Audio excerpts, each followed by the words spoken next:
Байран отгийн ар ноён Тэнгэр бүхийн дурсамж яриаг 2 дугаар хэсэг. Өнөөдрийн дугаарт болохоор дайны олзыг ялангуяа хүмүүсийг хэрхэн хуваарилдаг. Тэгээд тэр нь гэхдээ дайнаас өмнө тодорхой болцсон байдаг талаар тийм агуулгатай байгаа. За хар бэх ноён.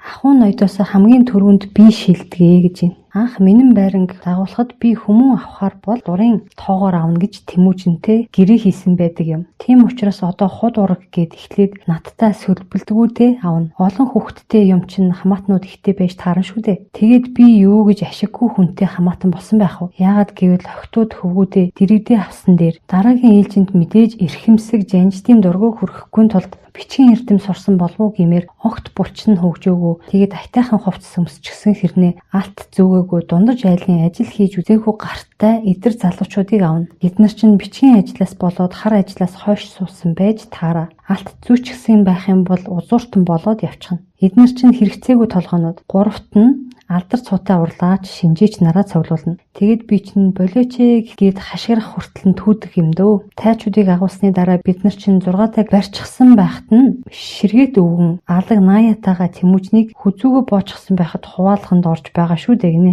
6-таг барьчихсан. 6-таг гэдэг чинь зэвий хэлтгийж нэрлэдэг үлээ үлээ. За ширгээд өвгөн гэдэг маань болохоор өнөө цагт гарсан Монгол томчийн судрыг хэлж бичүүлж гаргасан их бит гэд тухайн үедээ бол маш эрдэм чадалтай олон орноор явсан олон хэл устай тий өргөн хүрээний аргахын мэдлэгийг хоримтлуулж чадсан юм эрдэмтэй домч хүн байгаа. Тэгэхээр энэ хүнийг бол авах гэж дайнаас өмнө яасан бэ гэхээр өвлөн ээж хорч хар бэх ноён энэ гурав мөхлгөө хойно гэдэг одоо тоглоомыг тоглоод хар бэхийн ноён ялсан юм байна уу? Энэ домчийг авахар болсон юм байна. Тэгээд өвлөн ээж хорч хоёртой ямартайч ширгэтийг би авна Тэмүүжинд битгий хэлээрээгээд тохирчихсан байсан. Тэгсэн ширгэт өөр аль эртний Тэмүүжинд очиод наалтчихсан байсан учраас бид гурлаа ялагдсан гэж байгаа. Тэгэхээр иймэрхүү суу алдартай хүмүүсийг бид гурав Тэмүүжинд мэддэхгүйгээр авч үлдэхийг хичээдэг. Энэ маргаанаа Тэмүүжинд баригдахгүй тул тэр аймгийг эзэснийг хуваалтахаар би аавн чи аавн гэдгээ бүр ихэнд нь тохирчдаг байхгүй юу? Хэрэг тохироонд хүрэхгүй бол мөрөөдө тоглоод ялсан авдаг юм. Мэдхгүй хүмүүс зүсийг нь хардаг бол бид нар тэнд байгаа 10,000 хүний удам судар, ад явдал, чадал, эрх мэдэл, хөрөнгө чинээгээд бүгдийг нь тооцсон байдаг болохоор дайнд ялхаас нь өмнө хуваачсан байдаг юм да.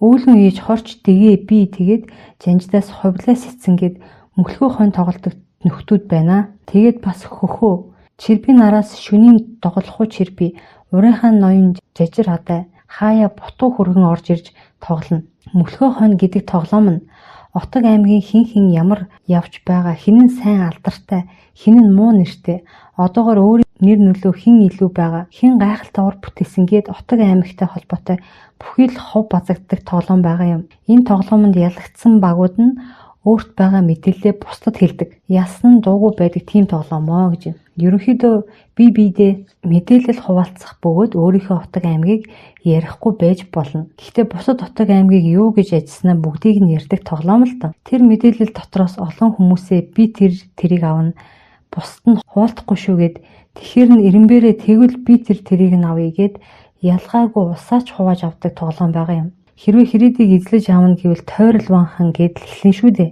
Буурах ханаас ихтэй төргийн ухсааны их сэцтийн удам эхнэр нь тэдэн хүүхэдтэй хэрэг мөлхөөд ороод ирвэл би аавна гэд тоглолдог мөрөөдтэй тоглоом байгаа юм. Өөрөөр хэлбэл мөрөөдлөө бүртгэжчихдэгэ гэж байна. Бид нар хэрээдийг хувааж байхад Хадаг Баатрын тухай нэлээд ярьсан. Тэгсэн өвлөн ээж ялаад би Хадаг Баатрыг дор аавна. Хаана байх нь хамаагүй гэж байсан учраас хинэн ч Хадаг Баатар руу зүтгэж чадаагүй. Тэр үед урууд мангуудын ноёд бид нартай хамт тоглоод арх ууж байсан учраас тэдгээр ноёд ямар нэгэн байдлаар олзлогдох аваас Хадаг Баатрын өмчөд байгаа ардуудыг өвлөн ээжид өгөхөөр тохироо хийчихсэн юм. Хадаг Баатар өглөө гэхэд тэдний 100 мянгат өр хүүхэд удам ухсаад тэдгээрийн авдарт нь байгаа юм хүртэл ихнэр гээд бүгдийг нь өвлөн ээж аавна гэсэн тохиролцоотой байсан юм. Бид нар чинь эзлээгүй байхад нь хаяа завч хөлөөгөөрөө ялангуяа өвлийн уртад нэг иймэрхүү тэнэг юм хийж тоглодог хүмүүс шүү дээ. Хаяа хов сонсож хин алдартай, яадаг ийдэг, ямар зэр зэвсэг, эд ахуй, урлаачтай гээд хов сонсохын тулд цайц сүү уухаар манад завтай ноёд жанждаас ирнэ. Жанжид дундаас Ховлаа Баатар, Хожим Наая, Зэв хоёр нэмэгдээд бид нартай их идэвхтэй тоглодог болсон. Тэд нар байнга морио алддаг. Өөрөөр хэлбэл морио унаж ирээд нүцгэн хардаг гэсэн үг. Яг бодит олз гэвэл их хэмжээний мөрөвтэй тоглохгүй. Тэр чинь үнэмлэхүй нэг ялагдагч, нэг ялагчтай. Бусад нь тоглоом хөгжигч байдаг юм. Үнэмлэхүй нэг ялагчтай, ялагдагч нь морио өгдөг. Мориноос илүү тоглож болохгүй. Гол нь эн чинь мэдээлэл солилцох цаг шүү дээ. Тэгэхээр тоглоомын гол учир нь ирээдүйд болох зүйлийг урдаж таамаглаад хүмүүсээ хувааж авах, мэдээлэл солилцох байх нь тий. Хідэн эмгэн өвгөн эрүү шүдэн мултарсан юмнууд л гадаад улсын тухай хов бодоод байгаа мэт боловч үнэн дээр тэнд чинь гол юм явж байгаа. Яагаад гэвэл хизээ нэгэн цагт бид нар ялагдах бол хэний дор очих вэ гэд хамгийн түрүүнд барьж авах ноёноо тодруулна. Хэрвээ эзлэх юм бол хэнийгээ доороо хийх вэ гэдгээ шийдэж суудаг. Узууртан гэдэг чинь байна да. Яаж бусдыг амьдрахыг шийдчихсэн хүмүүсийг хэлдэг юм. Та нар өөрсдийгөө төрд хамаагүй гэд бэлчиж байх хооронд бэлчээрийг чинь тодорхойлчихсан сууж байдаг хүмүүс юм шүү дээ. Ойлгож байна уу? Гинэ. Нийт ард иргэдийн бараг яаж амьдрахыг аль хэдийн шийдсэн байдаг хүмүүсийг узууртан гэж тодорхойлсон байх нэ. Хар бэх ноён. Тэгэхээр өөрийнхөө амь нас хийх үйл ажиллагаа бүр цаашлаад өөрийгөө хүснээс хойш оршин тогтнох эрдэм мэдлэг чадамж үндсийг байгуулахын тулд бид нар чинь энэ оюуны болоод ур ухааны чадамж тухайн хүмүүний суурь хөшөөрхийн хөрөнгө зэргийг эрэлхийлдэг юм. Тэр цаг үед нэг үнэн гэвэл хулгайлаад авсан хөрөнгөөч болтугай тогтоож чадаж байгаа хүнийг агуу гэддэг байсан юм. Яагаад гэвэл тэр их байгалийн шалгуурууд дайны тоосуудад хөрөнгөтэй үлдэж байгаа хүмүүн гэдэг бол хамгийн гайхалтай үзэгдэл. Тэнд хүний ухаан хүрсэн байдаг. Өнөө цагаас ялгаатай тэр үеийн баячууд аль талаасаа хурцлагдаж амьдарч байсантай холбоотой. Тэрийгэ шавхахгүй амьдрна гэдэг бол чиний эзэн эрх. Тиймээс уул узуурт баячуудаас илүү буюу угийн хөрөнгө чинээтэй баячуудаас илүү ардаасаа ундиж ирсэнд нь алалцдаг байсан юм да гэж байна. Яг тийм түүхтэй, тийм чадaltaй ардаас өндийсэн хүмүүс дээр яах нь мөрийг тавьж өөрсөнд авах гэж алалцдаг байсан байгаа тийм үү. За мөлхөө хонь гэдэг бол тийм ардуудын мэдээллийг хуваалцах тоглоом гэсэн үг. Хүүхдүүдийг сургаж авьяас бэлэгт хүргэн гэдэг бол маш урт хугацааны ажил. Богино хугацааны ялангуяа энэ хөтөл болсон хойно жаахан ч гэсэн мэдлэг мэдээлэл боловсролын хуулбарлалт хийх гэж байгаа бол төрмөл авьяаслах хүмүүсийг хай гэдэг хууль бий. Тэр авьяасыг юугаар хэмждэг вэ? Хэмээвэл өөрт байгаа 10 төлгөө 10 жил хадгалж чадсан 40-50-аад насныхан гэдэг чинь эрдэнэс байхгүй юу? Тэрийг хүүхдүүдэд хуулбарлуулах юм бол дараагийн ямар ч айхтар цаг үед тэд нар амьд үлдэнэ гэсэн үг гэж юм. Эдгээр чинь өөрснөө болохоор 60-аас 80 насныхан байгаа байхгүй юу? Ард талаас ингэж удирдах байгаа тий улс төрийг хийгээд байгаа хүмүүс маань.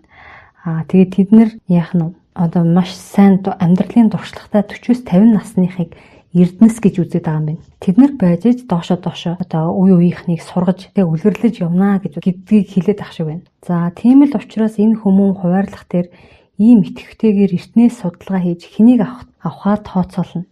Хэрв ялагдвал хэний дор очиж үхэж, хүчээ өргөж үзэл бодолд нэгдэж амьдарч болохоос судалчихсан байхан дээр шүү дээ. Ийм судалгаа хийдэг учраас л 60 нас хүртлээр амьдарч чадаад байгаа юм шүү дээ. Ойлгож байна уу? Үгүй бол дайнд хүчгэн. Манай Тэмүүжин хаан чинь мэдгүй нэг л дайнд өгөх хэлбэртэй хан байсан. Тиймээс мөлхөө хон тоглогчид Тэмүүжнийг амьдрна гэдэг бууцааг 10 жилээс дээш байтугай энэ жилдээш тавьж чаддгүй байсан. Манай эдэр залуу жанжтууд л тэрэн дээр жаахан хожино. Хамгийн ихний тоглоом бол энэ Тэмүүжин чинь өөх үү үгүй юу гэж мөрийг тавина. Настайчууд бид үхнэ гэхэд залуу жанж чинь амьдрнаа гэж бооцоогоо тавьдаг байхгүй юу? Бусдаар бол залуу жанжтууд ер нь юм өмгөхгүй шүү. Угаасаа эдэр залуучуудын мэдээллийг авахын тулд бид Тэмүүжин дандаа өхөн гэж хэлдэг байсан. Тэгж бахан чадхай ганц нэг дааг авснараа тэр залуучууд тоглоомонд идэвхтэй оролцдог юм. Тэгэхгүй бид байнга ялаад байх юм бол тэд чинь мэдээлэлээ хуваалцахгүй шүү дээ. Тэгэхээр Тэмүүжин өхнө гэдэг бол бид залуучуудаас мэдээлэл авч тэдэнд чихэр долоолгох арга. Ойлгомжтой юу? Гинэ зя. Нөгөө мөрөөдөө тоглоомд донтуулахад эхэндээ жоохон ялуулдаг гэдэг чинь тэр шиг бас хөөрхөн жоохон мөгдөг байх нь байна тий залуучуудад. Шинэ залуучуудынхаа авьяас бэлгийг сонсож тэдний үйл ажиллагаа судалгаанаас өнөө хуваарлалтан дээрээ нэмэрлэх хүмүүнийхээ тоог нэмэгдүүлж өссөн тойрнож байгаа ач зээгийнхээ амьдралыг төлөвлөх хэрэгтэй болно шүү дээ. Хинтээ суулгаж хаана нутаглуулах вэ? Бодлогоор хинд охиноо тавих, хэнийг хүргэнээр авах вэ гэдэл. Хувлаас эцний аав мөнхөө хоньны анхны тоглогч байхдаа хүүхдээ байнга дагуулж ирдэгтэй холбоотойгоор аав нүүд босон ч бидэн дээр үлдсэн юм да. Харин зэлэн боорч хоёр бол хожигдож чаддаггүй. Шарлахуу зангаараа нэг тоглоод л та нартай тархиж тоглохгүй бидний хуурч мэхэлд шудраг бус байна гэд л хайсан. Тэмүүжин бол за эмгэг өвгдүүд та нар наанаа цэнгжил бай. Гээд тоглоомын ширэнд юусоо сууж байгаагүй. Яагаад гэвэл мэдээллээ хэлэхээс айж авахгүй юу? Биднээс мэдээлэл авчихад өөрөө хэлэхгүй байх аргаас хөвчсөн тэр. Өвлөн ээж бол Тэмүүжинд мэдээлэл хэлнэ ёстой худлаа шүү дээ. Яагаад гэвэл тэр хоёр чинь хоорондоо тэмцэлдэж хүмүүнээ булаалдаг юм чинь. Өвлөн ээжтэй хамт хаяа отчгон ирж тоглодог нь Тэмүүжиний биеийн өмнөөс хүмүүний талаар хэрэгцээтэй мэдээлэл олж авах гэсэн зорилготой. Өөрөөр хэлбэл ахын нэрээр тоглож байна гэсэн үг. Каучугн бол тоглоомонд дулаараад мэдээлэл алддаг төрлийн хүмүүс учраас хожигдох дургүйдээ тоглодоггүй. Энэ бол ширээн дээрээ зүгээр л нэг эмгэн өвгөн ёгт үгээр зугаацч байгаа боловч энийг чинь энгийн хүмүүс сонсоод бас ойлгохгүй шүү дээ. Жишээ нь хэрээдэд мөлхөө хоньор тоглож байх юм бол ноолуур нь хансан хуцанд ноосондоо хагсан мэргэндээ хэрвээ ширгэт домчоор бууцаа тавийг гэвэл чулуу долоосон мэргэнд чухамдаа үнэн отчигндоо гих жишээний. Тэмүүжнэр бууцаа тавина гэвэл шулуун сэтсэн хүүхд шудраг бүсэн явдалт гих жишээтэй. Тэр ёгтөх булганы ард нууц байгаа. Ямаан сахалт ноолууранд хагсан боорчоор бооцоо тавилаа гэхэд 5 хошуу малын нэрээр илэрхийлэгдэж байвал тэр баян хүмүүн. Бүс малгай нэрлээд байвал тэр узууртан. Харин гутал оймос яриад эхлвэл тэр хамаатан садан гэсэн үг. Иймэрхүү бүлэг үгнүүд байдаг юм. За тэгээд тоос жаварт яриад байх юм бол аянчин жинчин 10 хуруу хатгар 20 хуруу матгар гэд ирвэл урлаач хүмүүн байх жишээтэй. Энийг жанжид юусоо ойлгодгүй байхгүй юу? Зэр зэвсэг бол соёо шүдэн дутуу гэдэл явна. Эд эрэхтэн дутчхаараад тэнд жанжид цэргийн эрдмийн хүмүүс байдаг.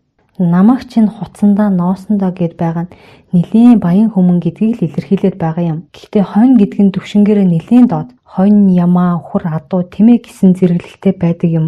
Тэмээж дүүл хамгийн баян гэсэн үг үү гэсэн чинь сангийн сайд байхгүй юу гинэ.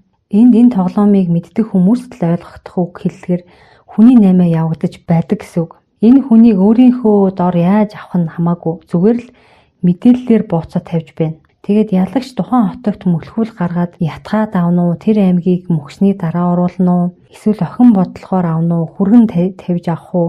Ерөөсө тэр ноёны л мэдл. Ийм хүмүүн байгаа шүү. Давхар битгий юм хийгээрэй л гэсэн яриа шүү дээ гинэ. Бити миний өмнөр ингээд авчаарай л гэдгийг тохиролцож байгаа юм байна л да. Ямар нэгэн байдлаар тийм үү. Тэмүүжин хааны цэргийн зохион байгуулалт тагнуул туршууллын мэдээлэл рүү ахуй ноёд ордоггүй. Тэр чин төрийн нууц мэдээлэл шүү дээ. Тиймээс тэнд байгаа залуу ноёдыг Тэмүүжин үхэн гэж хатгаж аль улс руу ямар төрлийн тагнуул туршуул явуул ямар мэдээлэлтэй болцоход дайн хийхгүй амар нь хөлжин гэдэг цэрэг зохион байгуулалтын мэдээллийг нь урт нь дуулсныхаа дагуу захиал гас гадуур юм бэлдэн шүү дээ.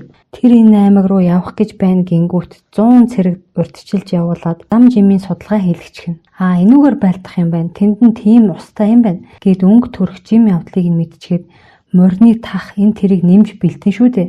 Мангар нөхдөө тэрийгэ захиалгаа байнга л мартаж байдаг юм чинь. Тэгэхээр элстэй газрын уу эсвэл уултаа газрын морины тах бэлтгэв гэдгээ уртаас төлөвлөдөг байхгүй юу? Тэр нарийн мэдээлэлд Тэмүүжин хилдэг нөхөр биш ээ. Тэрний дутаг дүүрэхийн тулд заавал доотхыг нь малтаж байх хэрэгтэй болдог юм. Ерөнхийдөө Тэмүүжиний захиалгын дутаг хувлаа байнга хэлж өгдөг. Настачуудын ширээ аймагт байгаа. Буюу одоо нөгөө аймагт эднэрийн холбоос өлбөтэй тагнуул туршуул гэх юм уу да хамтарч ажиллагсад байгаа гэсэн үг. Борч таарж байгаа. Тэгэхээр энээс хоошгийг дараагийн дугаарт үргэлжлүүлье. Ямар аймагт ямар хүмүүс байдгийг те эднэрийн хамтардаг. Эднэрийн одоо те зохион байгуулалтаар ямар үйл хэрэг өрнөсийн хатгалгаа те хувил даан бас явж штэ. Яг бол Тэмүүжинийг одоо алсуур удирдах байгаа 60-аас 80 насны бүлэг хүмүүс байдаг байхгүй юу? Тэгээд хар бэхийн ноёны ярьж байгаа энэ ярианы цувралыг уг нь эрэгтэй хоолоогоор уншвал гэсэн санал ирсэн. Би ч бас тийж бодож л байсан л та. Тэгээд өөрөө уншаад AI-аар эрэгтэй хоолоор ингээд шилжүүлчихье гэд би хайгаад олигтой ерөөсө програм аппликейшн олж чадсангүй. Хэрвээ та нар мэдчихвэл санал болгоорой. Ингээд янз бүрийн гадны одоо програмаар ингээд уншуулахаар аппликейшнээр уншуулахаар яг юм нөгөө гадаад хүн монголоор ярьж байгаа юм шиг тийм болж уншаад илээ. Яг нь хоолойны өнгөний хувьд бол болж байгаа ч гэсэн уншихтаа ингээд гадаад хүн яриад байгаа юм шиг тийм аялагтай болоод байгаа байхгүй.